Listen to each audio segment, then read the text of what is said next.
What up mga idolo? Let's talk about main engine scavenge air drain tank. Basically, ang tangke na to is konektado mismo directly sa makina. At ito naman ang isa sa scavenge port ng makina natin. Kung hindi pa kayo familiar sa scavenge port, ito lang naman yung binubuksan natin para mag-scavenging cleaning. Dito makikita nyo yung scavenge door at saka yung drain pipe niya papuntang scavenging air drain tank. In normal condition, yung malaking valve na yan palagi yung nakabukas. Sinisirado lang natin yan kung kukuha tayo ng oil sample para sa scrape down test. Ang makikita naman natin dito sa scavenge drain tank ay yung high level alarm niya at yung manhole. Sa taas ng tangke, ang makikita naman natin dyan is yung pipe na galing sa makina at yung pipe para sa vent. Sa baba naman nito, makikita natin dito yung pressure gauge niya. So dito natin malalaman kung ilan yung pressure sa loob ng tangke. Ito naman yung sounding pipe niya. Dito naman natin malalaman kung ilan yung laman ng tangke. Sunod na makikita natin dito is yung drain valve niya na papunta sa waste oil tank. At ang panghuli ay yung steam valve, steam inlet. So ang purpose ng steam ay para panglinis sa drain line natin papuntang waste oil para hindi magbarado. Ngayon mga idolo, kung idodrawing natin is ganito yan.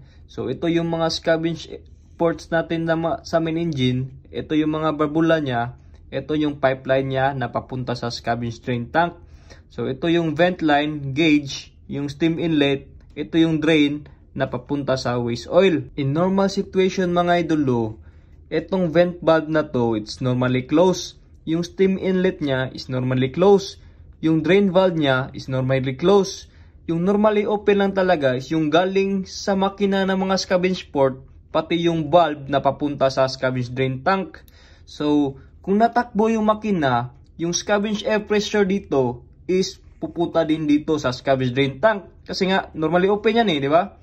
So, hindi lang yan. Yung oil na nakukolekta dito sa mga scavenge port na to is dito magdi-drain. Yung oil na tinutukoy ko, yan yung cylinder oil na ginagamit sa operation. Hindi lang yan. Kung merong leaking na fuel oil, dito niya makukolekta, di ba? At madidrain niya dito sa scavenge drain tank. Meron pa, hindi lang fuel oil. Yung mga unborn fuel or yung mga carbon is dito din yan pupunta sa scavenge drain tank. So, pag nag-scavenging kayo, hindi lang ito yung linilinisan nyo pati na rin tong scavenge drain tank. Kasi panigurado, meron din tong mga carbon sa loob. Kaya nga napaka-importante talaga tong scavenge drain tank Kasi aside sa pagkolekta ng mga carbon or mga unborn fuel, dito mismo nakadesign siya para i-handle niya yung scavenge pressure na galing sa makina. Kasi kung walang scavenge drain tank at idiretso mo itong linyada sa waste oil, itong waste oil na to mabilis mapuno. Hindi lang yan, mahirap linisin. Kailangan mo pa ng maraming oras at maraming tao para linisin tong tangke to. Kasi hindi to maliit, malaki talaga to. Kasi hindi lang yung oil na galing sa makina ang nastostore dito. Sa buong makina, meron tong connection. Ang mga connection sa waste oil na tinutukoy ko, yan yung mga drip trays sa mga oil pump. Yung mga fuel pump, yung mga lube oil pump. Kasi nga, yung sa oras na mag-leaking yan, yung oil na yan, dadalo yan papuntang waste oil. So, hindi sa bilge fuel kasi nga oil So, sa waste oil yan pupunta. Last na to mga dol kasi mahaba na yung video mahirap na i-upload.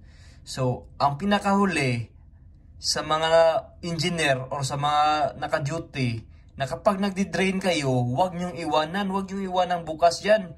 Kasi, kung maprepressurize nyo tong waste oil tank na to, yung oil dito, minsan magbabackflow, magbabackpressure.